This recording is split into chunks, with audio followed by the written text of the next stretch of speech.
Hello, hello. You're listening to 88.9 KSTM. This is the Reseller Show on Thursday, December 2nd already. We're already in December. Can you believe it? Oh, I'm so excited for the Christmas holiday and all the different holidays that are in December. And before you know it, a couple more weeks and we'll be in the new year. So, today, what we're going to be talking about on the Reselling Show is different ways to become a reseller and um different categories of reselling. There's a bunch of different ways you can be a reseller and what you're selling. So today's topic is all going to be about reselling and how there's different aspects into reselling and what types of items or what categories you can become a reseller in. We'll talk about that halfway through the show, and then the other half of the show, I do have a special guest that will be calling in to talk about watches, so that'll be fun. So anyway, I'm taking this website. I was searching up, different ways to become a reseller because there's some ways I would have even thought I mean, there's some ways that I didn't even think about being a reseller. And from the bestforbusinesses.com website by Marcia Kelly. This is posted in 2020, and it's 65 profitable reseller business ideas. Make money reselling. That's what it's called. So she gives a little list here. There's about like 65 items, like I said. There's 65 ways to become a reseller, but I'm only going to be talking about a couple of these. And throughout the show, if anyone's on YouTube watching, please type in the comments. If you have any questions, I can answer them. If you have any questions at all, I'm just pulling up the chat here. There we go. Okay, so the first idea that she has on here is to be an Amazon reseller business opportunity. And what she says is one of the lowest cost startups which you could grow to replace your full-time income is to become an Amazon reseller. Amazon is the largest online retailer in the world and offers beginner entrepreneurs a piece of the action. The concept is that you buy products, sell them to Amazon, who then resells them to the other consumer for their online store. So the way that Amazon works, I'm not an Amazon reseller, so this is kind of my slight knowledge in this. But the way that Amazon works is you can become an FBA reseller. I mean, I think there's a way you can sell items to Amazon, but it's a little different because by being an FBA reseller, it is still your item. And I was kind of looking this up because I was thinking of becoming an FBA reseller, but it kind of got too many fees for me. I can't handle all those fees and little charge ups and whatnot. But Amazon has a thing where you can become an FBA reseller. I don't remember what the FBA stands for. But anyway, it's where you you ship your items to Amazon and they keep them in the warehouse and they charge you for the amount of square footage you use in their warehouse. Then when the item sells on Amazon, you get that money, but Amazon does get a decent amount of it because of they're doing all the shipping, they're doing all the packing, they're doing all of the deliveries, they're doing all the storage for you, so you don't have to even keep it in your house. The thing that interests me about Amazon is that it's a multi-billion dollar company, and yet they're still charging high fees for storage. They make these big square foot, retail houses, whatever you want to call them, some sort of warehouse to keep all your stuff. But yet at the same time, they're still charging you like a lot for space, which is kind of shocking to me because with Amazon, they've got all the money in the world. Do they really need to be charging high of a fees as much as they do to store your stuff? And I'm going to try to bring someone on here to the show that might know a little more about FBA reselling. So if someone was ever interested in that, I could have someone come in and talk about it. Another idea that she gives is drop shipping reselling. This one's an interesting one. So she says the reselling business model is one where you sell products through your online store or website, but do not have to carry inventory nor pack or ship orders to your customers. You drop your your drop ship vendor, which is the product manufacturer, will ship directly to your customer. Then you will receive the profit margin between the wholesale cost of the product and the retail that your customer pays. So drop shipping, basically what she's saying is that you have a collection of items, but you're not shipping them, you're not keeping them in your house. You actually have an online store, but you go through like a purveyor. You go through like a not a liquidation company, but some sort of company to where it's like Amazon, where they'll ship it for you and they'll pack it for you and they'll take a decent fee. So drop shipping is basically like the same as Amazon, but of course it's got its little flaws and little differences. But idea number 3, this one I thought was interesting. Clothing reseller. And what they say about this is this this proven money making system is where you purchase wholesale clothing from vendors, fashion designers, and clothing apparel manufacturers, then add markup profit margin to resell them in your boutique, online store, or flea market, etc. Standard profit margins are 50% plus of the retail price depending upon the item and designer. What I think about that, clothing reselling, that could be decent money making. I know a couple people that do this where they actually make their own shirts through a company and they'll sell their clothing items through that company, and that company ships it out for them, kind of like Amazon again. They ship it out for them, they pack it all, whatnot, but they do the logos with this company. So they make their own logos, and this logo company prints them out on shirts.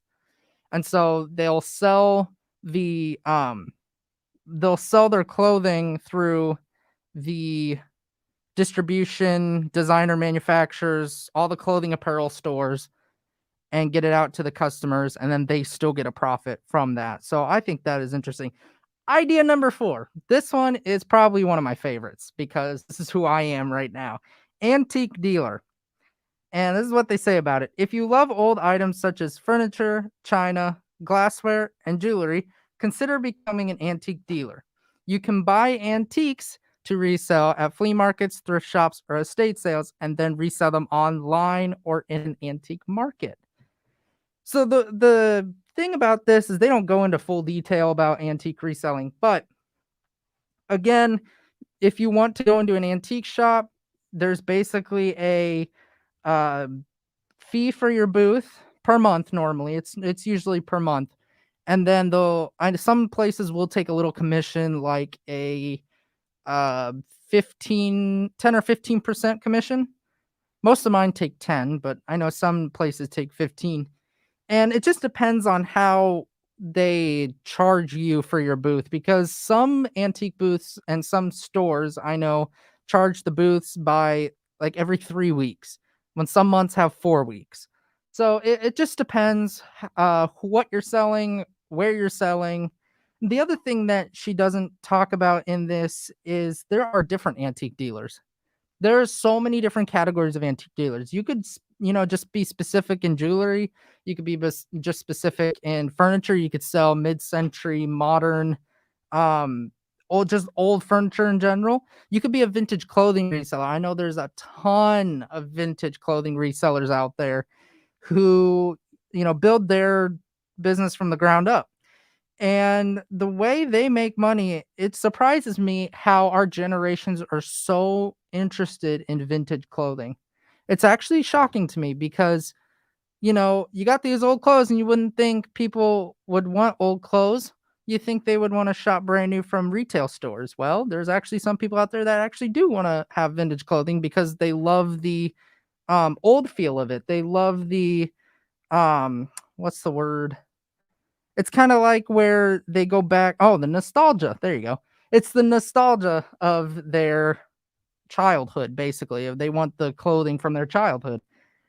Idea number 5, art resale dealer. This one is an interesting one because you have to get the right artists, and you have to get the right displays, and you have to be in the right art museums or art shops or whatever it may be. But for this one, it says, if you love art, consider becoming an art dealer or opening an art gallery for reselling art. You will display the artist's work and resell their art to collectors and make money with commissions and gallery fees. So if that's something you wanted to do, if you wanted to become a reseller, but you didn't want to do the work, you can actually open an art store to where you can have the people that paint and do all this pretty pictures bring their artwork in, display it, and sell their artwork for them, which I find interesting. But idea number 6 is resale designer clothing. This one's kinda like the clothing one, but except you're reselling designer brands and not making your own clothing. So this one says, "A hot and trendy business idea is reselling gently used luxury designer clothing. You can obtain items from internet shops at garage sales and then resell them at a profit on popular websites such as eBay or Poshmark." Now, selling luxury clothes is interesting because you gotta make sure that it's actually real. There are a ton of fakes out there, and when you sell a fake online, people don't like that. And, you could get a negative feedback if you sell a piece of clothing online that is fake. I know some people do it, and some people really don't care what, kind of clothing it is. They just think it's a good deal and they buy it. So, idea number 7, estate sales. This one gets me cuz this one's really cool. I love how this works out. So they say the business idea is a combination of product resale business and service fees. Start an estate sale company that arranges to sell off the possessions of the deceased or moving. I'm gonna say or moving because the website here says deceased, but it's not necessarily all the time it's deceased. It's more, some people are moving into smaller houses and they need to get rid of a lot of stuff or something like that. So I'm not gonna say all deceased, but in this business type, you will charge service fees to set up garage sales, arrange for appraisals, and place advertisements. Additionally, you can sell some of the more valuable items for a higher profit margins. Now, when you're running an estate sale company, one thing you have to do, you have to make sure you know what you're doing because you want to get for your clients, you want to get the most money for their items. You want to make sure that you know what you're selling. Some places, some estate sales I've been to, I got gold so cheap. Like there was one estate sale I recently went to, and it was I think last week, and it was rushing. I could tell there was at least like 30 or 35 people in this one little tiny condo or townhome house, and it just felt like a lot of people were there. And when I went up to get my items priced and purchased, there was a line of like 15 people standing, in one big line in this one little house waiting for their items to be, asked if how much they were. Well, my thinking on this, because when I went in that line, I thought, oh man, it's gonna take forever. It's gonna be like, 20 minutes until because this one person like marks his items, some of them he doesn't mark. Most of them he doesn't mark, and you just go up to him and ask the price. Well, if there's only one guy working there, you have to wait your turn. And so I thought it was gonna take long. But when it got to me, he was going like fast. He was just like boom, boom, boom, boom, boom. And as soon as I went and it was my turn, I had a little pile of gold underneath some jewelry. And so he was looking through the jewelry.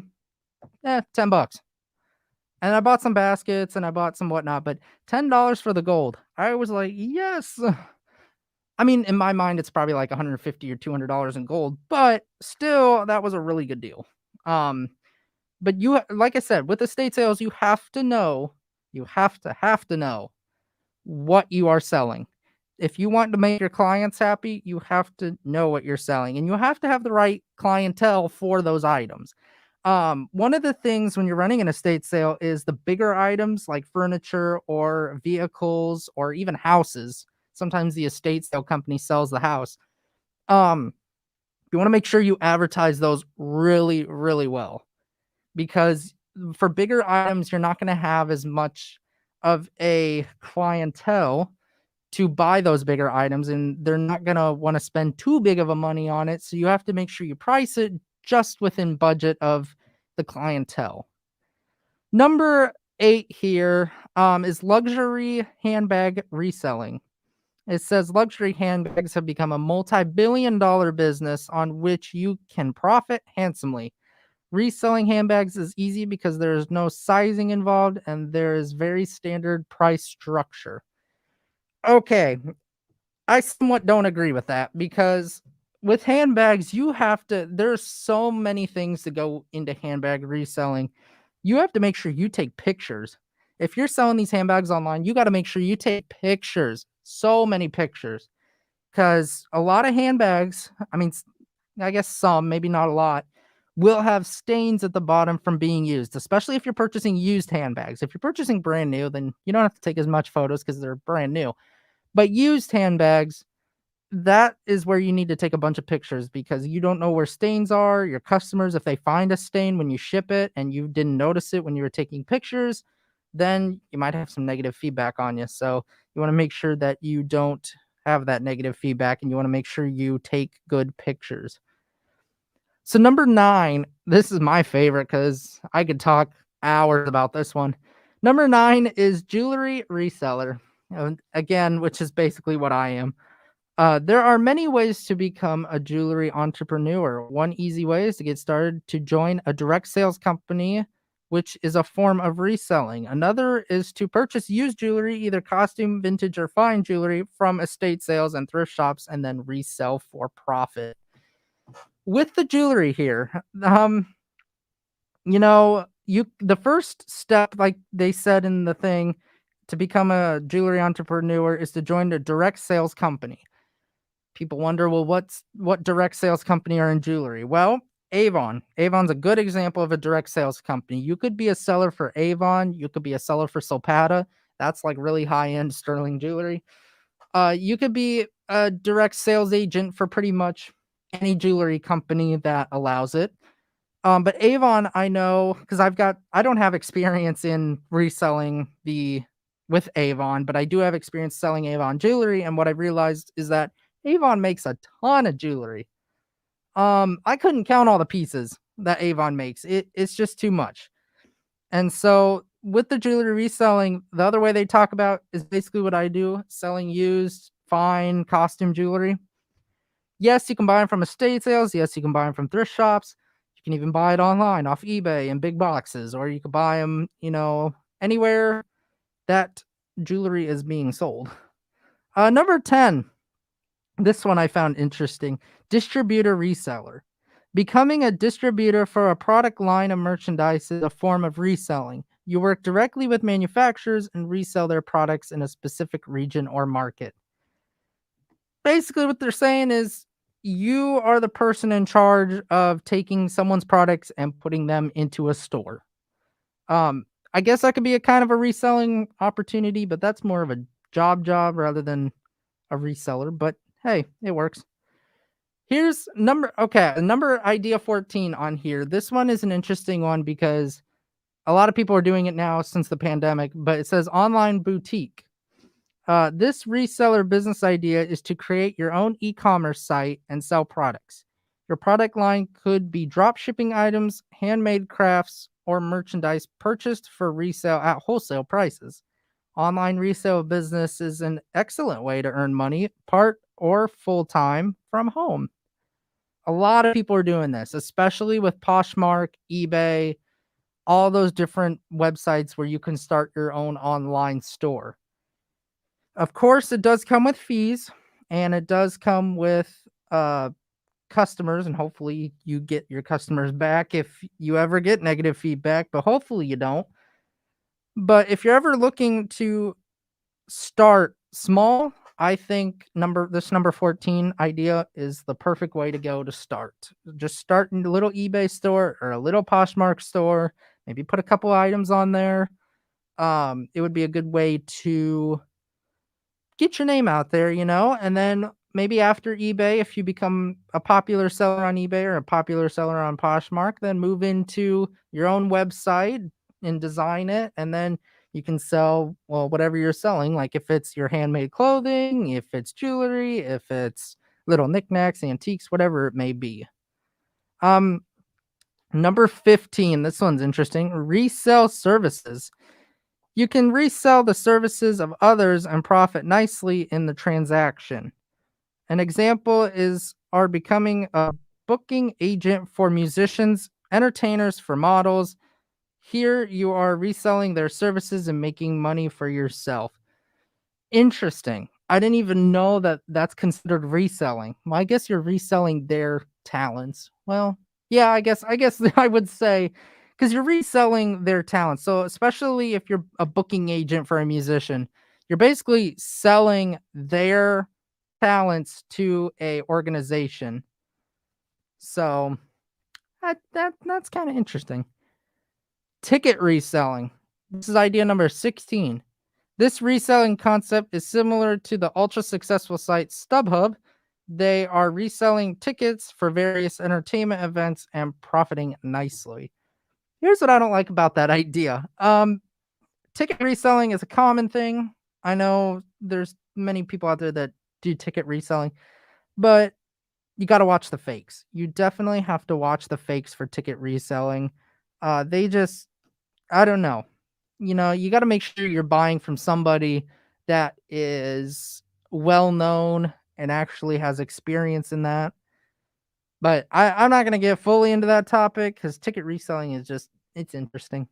Idea number 17, eBay seller. We kind of already touched on this, but it says consider selling used items online at ebay.com.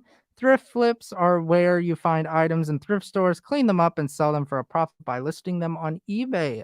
You are launching your own resale shop online. So, eBay, I don't sell on there. But another easy site to sell is Macari. It's a great way to start if you just want to become a reseller and just sell just some items out of your closet. It's a nice way to resell. And speaking of resale, we've been through all these episodes so far. I haven't even mentioned. I saw on Facebook there is a group or a little Facebook page called Simco Resales for all the Simpson students listening into this, where you can sell your items at Simpson. I did not know that until I saw a flyer for it somewhere around Kent Campus Center, and I was just it was kind of interesting because it's a great way for people to get rid of items they no longer need. So, well, it's about halfway through the show. I think let's call our little friend here. This is a friend from my dorm room hall. He loves watches, and he is a very big watch collector. So let me get him on the show here.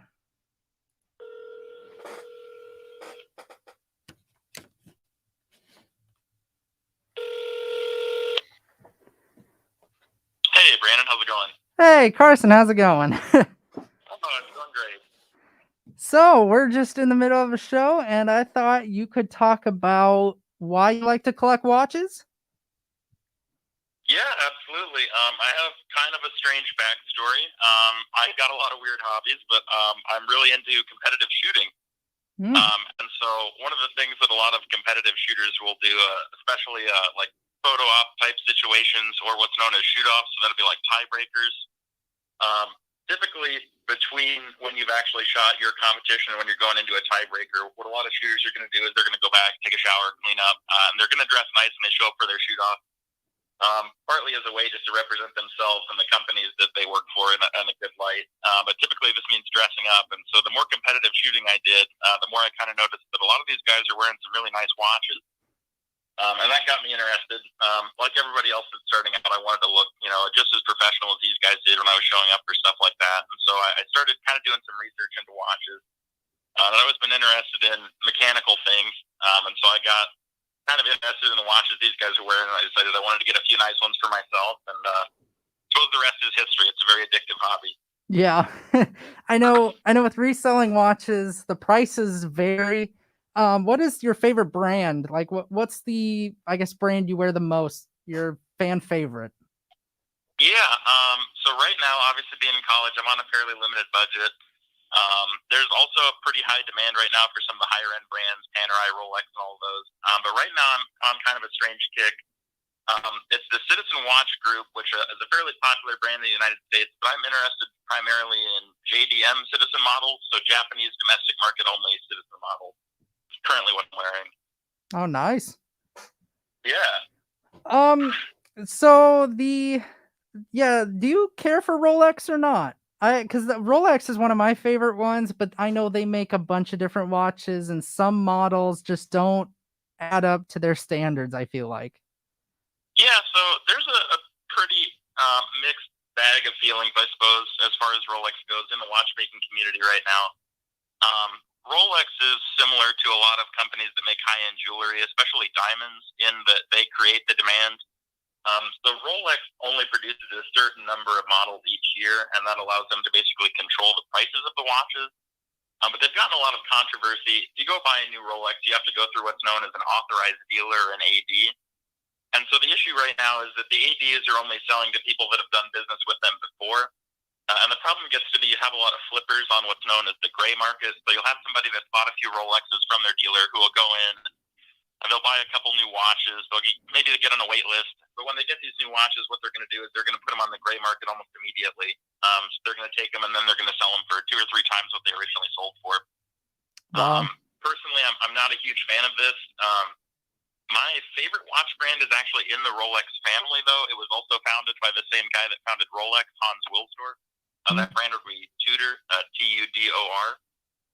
Yep. Tudor was actually founded as a way for Hans Wilsdorf to get out of a contract that he had signed with the British military.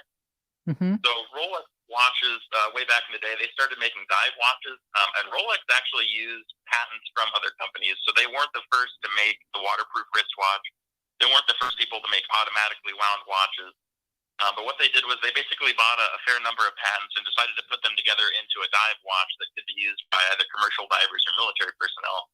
And so the British military took note of this, and then they actually had Hans Wilsdorf, the founder of Rolex, sign an exclusive contract saying that he would only sell his watches to them. But Wilsdorf started getting offers from a lot of different militaries, but most importantly the French Navy, and so he founded Tudor, which was on paper a different company that used Rolex parts so that he could sell watches to other militaries and civilians. Wow. Yeah, so I'm a huge fan of Tudor watches. I've heard the comment many times that if quartz watches and solar-powered watches were never invented and we all still had to wear mechanical wrist watches, Tudor is kind of the modern equivalent of a Rolex, if you could call it that. Yeah. I don't want to get too controversial here, but I know that you have a tendency to hate the Apple Watch. I do. I think it's personal preference. Yeah, that's kind of what I thought. Definitely one of those people that thinks watches have a soul, and to me, quartz watches and Apple watches, they just don't do it for me. Yeah, I especially I think my favorite kind of watch is probably pocket watches. That is probably one of my favorite things to keep track of time, basically. Yeah, if you've got a couple minutes, I've actually got a really interesting story about a friend of a friend. Go right ahead. Yeah, so I was always interested in Hamilton pocket watches. They're a company that's still around to this day, major American pocket watch brand. But basically, there was a company that started in Colorado that's taking old Hamilton pocket watches and then actually sewing what are known as lugs onto them. And so the lugs are going to be where either the strap or the bracelet pass through a watch to allow you to wear it on your wrist rather than in your pocket. And so I had a friend in high school whose cousin was actually an attorney in Colorado, and he represented this company that started putting lugs on Hamilton watches because Hamilton actually decided to sue for copyright infringement. Wow. So it was a couple years long legal battle. Hamilton is actually owned by the Swatch Group, which is the largest conglomerate of watch companies in the world. And they really didn't like people putting kind of a new spin on their product, but it was an interesting case. And then the company that was actually putting lugs on these watches ended up prevailing. So it was kind of a win for those of us that like both wristwatches and vintage pocket watches. Yeah. Yeah. What do you think about the company Invicta? They make the watches, but they have these weird boxes that come with them. They're almost like toolboxes. My first automatic watch was actually an Invicta, and I won't say it was a mistake because it was definitely an inexpensive way for me to get into automatic watches. I would kind of caution that by saying Invicta is probably one of the most hated watch companies, at least among collectors. They tend to make designs that are pretty derogative of other watches that are already in the market. Specifically, like their Pro Diver model is fairly similar to like the Rolex Submariner, which is the world's most popular dive watch. I think Invicta watches have their place. As always, if you like something, go out and buy it. They tend to make now kind of larger watches that I would say aren't aesthetically appealing, but obviously that's just going to be a personal preference. Yeah. I just can't tell you how many fakes are out there. What are your thoughts about fake watches? Because I'm not a big fan of people that are making the fake watches. Yeah, I understand, especially as far as resales go, and then just as far as people like me who want to buy and collect these watches, fakes get to be a problem. I would say anytime you're going to buy a watch from anyone that isn't an authorized dealer, you're going to want to go ahead and check some references, especially as these deals get more and more expensive. I mean, as a reseller, if you get burned on a $50 watch, you're not out that much. But when you're dropping, $10,000 or $15,000 for a Rolex, maybe a high-end Tudor, Patek Philippe, something like that, you're definitely going to want to make sure that someone has taken this watch to an authorized dealer. The other thing is you're going to want to look at kind of the consumer protections surrounding your purchase. So, like, there's a fair amount of, especially resellers online, who will actually give you like a 3-day period to take your watch to like an authorized service center or a reputable watchmaker who's just going to go through it and confirm that it's either real or that it's not. Yeah. I could go in. There's a million ways. It just depends on the company to try and authenticate a watch. But I would say, obviously the more expensive and complicated some of these watches are, the more research you're going to want to do. Probably the more tools you're going to want to acquire just to make sure you have some way to authenticate your product. Yeah. You know how the pocket watch started? It was more of like a train conductor's watch. They basically, I think from, things I remember reading is when they were running on the railroad, they were trying to find a way to keep track of time so the conductors can know when to tell people, oh, this is your stop and this is your stop. But they didn't want to bring a big clock into a train because there's nowhere to put it. So they invented the pocket watch, and that's how you can see the time. And all they would have is like a little chain connected to their waist, and they would just hold up the pocket watch and just be like, well, stopping at this time. But stopwatches are an interesting concept. What do you think of that? What do I think about stopwatches? Yeah, it's not technically a watch, but it is a watch. Yeah, no, I would definitely say they're a type of watch. I think you're going to find a lot of watch collectors are interested in pretty much any timekeeping device. Yeah. I mean, I know guys that collect watches that are into sundials. So there's definitely a lot of different things going on there. As far as like vintage stopwatches go, a lot of times you're going to see where people have actually taken the case backs off and put like either a display case back or just a piece of glass over it.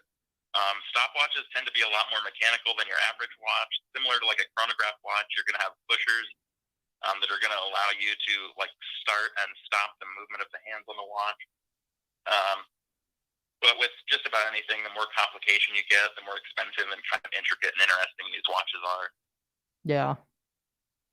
Yeah, I know, especially reselling. Sometimes it's hard to sell watches, because the people, they want to make sure they're getting a good deal. And that's the other thing, especially with people that are watching on YouTube. When you're doing the auctions, you want to make sure if you're ever selling watches, make sure they run. You want to make sure that you put batteries in them, because the customers you want to get attention to, they want to make sure that the watches run. I know I've had that a couple times happen before. Yeah, that's I think that's definitely one of the biggest problems I've noticed as far as trying to resell watches that you have. Watch collecting tends to be a very like niche market, just because there's such a different variety of watches out there. People have different collections and preferences.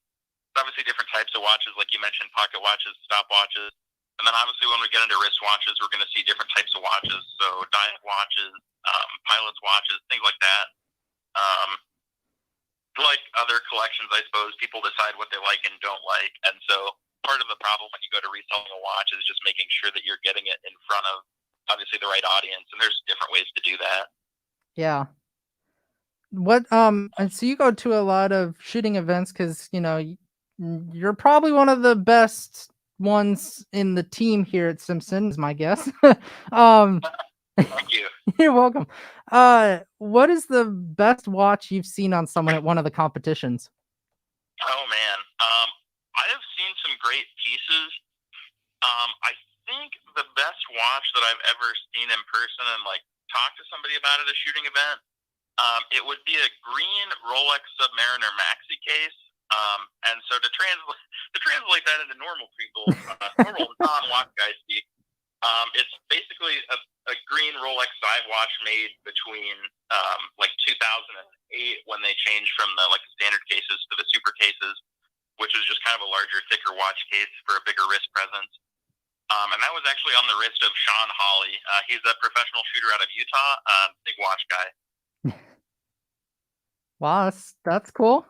Where'd you meet him? Yeah. I actually met him at the Iowa State Trap Shoot, I guess 2 years ago now. Nice. Yeah, watches are kind of an interesting thing. It doesn't matter where you're at. It's kind of like a secret code. If you're a watch guy and you can identify a couple basic models, even just brands, you can kind of tell who really is interested in watches and who just sort of wants to make a fashion statement. And it makes it kind of interesting.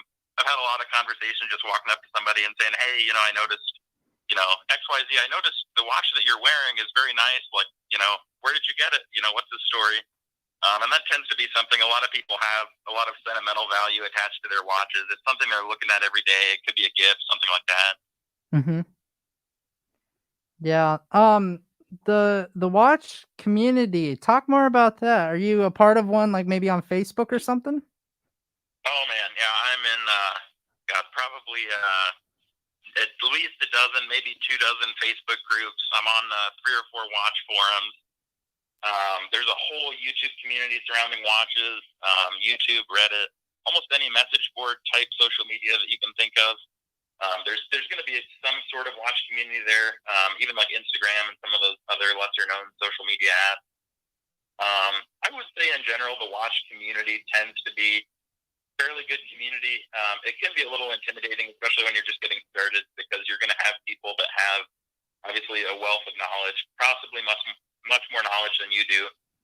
Some people are going to be more accepting than others. If you post a picture of your watch on Facebook or something like that, you might have a lot of people that like it and a lot of people that don't. But you just have to be willing to roll with a little bit of criticism and just be willing to learn, keep an open mind. Yeah. Yeah, I know with the reseller community, it's a great group. Love them. Sometimes, you can get tips and tricks from other resellers, and we just kind of bounce ideas off of each other. I was just looking up here, the water resistant watches. What do you think those are good for? Probably swimmers or divers? Oh, this is going to get controversial. I'll keep it on the up and up.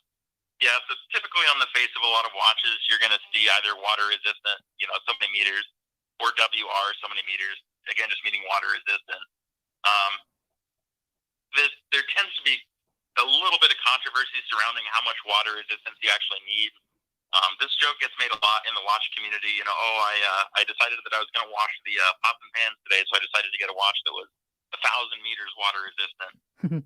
That's simply not needed. Rolex kind of started, at least an excessive amount of water resistance isn't needed. Rolex was one of the first companies to start manufacturing wristwatches that were considered water resistant. They actually made a marketing ploy out of it. A Rolex Deep Sea Sea Dweller is considered to be the world's most water resistant diving watch. And so what Rolex did was they put their watch on the outside of a submarine that dove to the bottom of the Marianas Trench, which at that time was considered to be the deepest point that we knew of in the ocean. And then they also started doing like displays in jewelry stores where they would take their watch and wind it up and drop it in a fish tank and just let people look at it. I would say the average person, you're going to want between 50 and 100 meters of water resistance, bare minimum. That's going to be about all you need for daily activities. So, swimming, showering, doing the dishes, going out in the rain, things like that. Mm-hmm. There gets to be a handful of features that you're going to need to get that water resistance. A big thing right now is called screw down crown. And so the crown of a watch is just the little knob or dial that you'll actually pull out to set the time on the watch or to adjust the complications like date. And so if you use like a system of threads and a lot of times O-rings on top of those threads, you're actually able to make a watch that's fairly water resistant. Cool. Yeah. I know. How much do the water resistant watches normally cost? I guess it depends which brand makes them, but Yeah, it really depends on the brand. I would say that as far as somebody that just wanted to get into reselling, or even just somebody that wanted to start kind of, you know, endeavoring themselves in the watch community, the sweet spot for watches, regardless of water resistance, at least in my opinion, is somewhere between about $200 and $1,000. That's going to expose you to a lot of brands. The big trend right now tends to be what are called micro brands, which are basically like small startup companies. It's a cool way to say that. Yeah. Well, I mean, that's a good way for people to, get into their watch collecting or into reselling because water resistant watches, I think, are a big thing now with, people going out and either if they're swimmers or if they're just in the rain, they want to make sure their watch works. Yeah, absolutely. One of the big things right now that's fairly trendy is a lot of companies will put their watches are ISO compliant or ISO certified. And so ISO is simply an acronym. It's the International Standards Organization. And so they set standards for a lot of different products, but one of those is water resistance among like wristwatches and technology. Hmm. Um, and so basically what that means, the watch has to have a screw down crown, and then it has to have a timing bezel, which is kind of just a ring of metal around the outside of the dial of a watch. And then it has to be fully graduated, so it has to have at least 60 marks. And then I think the ISO actually requires the watch to have a certain amount of luminous compound so that it would glow in the dark, at least with a little bit of light, to kind of charge up that lume before you were to go in a dark environment. Cool. Yeah, I know some people have the glow in the dark watches. And I know that Yeah, that goes with, uranium glass. A lot of people like to collect the uranium glass because it's expensive. And they with especially with the uranium glass, what they do is they put like little bits of mercury in it where you get the uranium glow. Personally, I don't like to collect that stuff because I just don't like the chemicals that they put in that kind of a glass. But do they do the same thing with that in watches? yeah. There tends to be a variety of luminous compounds that are used to kind of give watches that glow in the dark look. Back in the day, like you mentioned, there were much more hazardous compounds. Radium was actually used. Radium and a couple other various radioactive elements. It's not used anymore, obviously, just because of health and safety concerns. But that would be one thing that I would caution anybody that wants to get into reselling watches is to just look carefully at the dial. You can watch 2 or 3 YouTube videos. They'll pretty much teach you how to identify older radium watches. I even know some watch collectors that own Geiger counters. They'll just do a quick sweep over some new watches that they're bringing in. But it typically just depends. I think some luminous compounds are definitely better than others. But it's a personal preference thing. Some people even, get hung up on the color of a watch's lume. It glows blue or it glows green or whatever. And yeah, it's definitely a big part of watch collecting though. The ability to see your watch at night obviously is very important, or underwater or something like that. So Yeah. If someone wants to make sure their watch doesn't break, especially for the face, what kind of a face material would you want? how to build a strong watch? Yeah. Yeah. So personally, I'm a big fan of titanium watches. Titanium obviously being lighter than steel, but it also has a tensile strength that, at least for its weight, is a lot stronger than steel. So titanium is probably the biggest element right now, but especially some of the bigger watch brands, more specifically like Hublot and Luminox and a few of those companies have actually started using carbon fiber. It gives you kind of the same thing as titanium. It gives you a very light material that's very strong. Personally, I don't mind a stainless steel watch, but I do like to keep the weight somewhere between about 110 and about 180 grams is kind of the sweet spot for a comfortably wearing wristwatch. Yeah. Yeah, I mean, you want to make sure that it's not too heavy, but you want to make sure it's not too light that'll fall off your wrist. Yeah, definitely. A lot of that too has to do with, like, obviously the quality of the seals that are used on all the waterproof components, so the case back that covers the movement. Yeah. And then the other thing gets to be the crystal of the watch, just fancy with the glass basically that covers the watch. There's a few different materials being used right now and a lot of controversy around them too. Yeah. Now, especially with the cases, I just want to talk about this for a quick second. Some people, especially back in like the 60s, 70s, they used to take the backs of, watches and they would make them in like 14 karat gold or 10 karat gold. and then they would have name engraves. With these watches, it's hard to find watches that aren't named engraved but still have 14 and 10 karat gold backs. What do you think the cost of that was, and what do you think of those kind of watches? I personally like them because you can engrave someone's name, but then what do you do with that watch when it's already engraved and you want to resell it? Yeah, this again gets to be kind of another niche thing. There's kind of a split, I think, at least among the watch communities that I'm a part of. Some people hate watches that have been engraved with other people's name. Personally, I would never hesitate to buy one. I'm always kind of interested in the story, Hmm. especially like a lot of times you'll come across a watch that's engraved, like an anniversary date or like the name of a company and the years of service that the watch was awarded for, something like that. Yeah. I wouldn't shy away from any watch like that. Um, I would just definitely be cautious of how much you're going to spend on something like that. Just given the fact that you might not be able to resell it nearly as quickly as a watch that wasn't engraved. Yeah. Yeah. Well, Carson, thank you so much for coming on to the show. I hope your college year so far is going well. Yeah, absolutely. Same to you. Thanks for having me on. Yeah, no problem. I will talk to you later. And for all the people watching on YouTube and listening to KSTM, this has been 88.9 KSTM. We will see you guys next Thursday, which hopefully I will have a special surprise guest if I can get that schedule worked out with them. But thank you guys so much for watching 88.9 KSTM, the Reseller Show. I'm Brandon Zier, and I am heading out. See you guys later.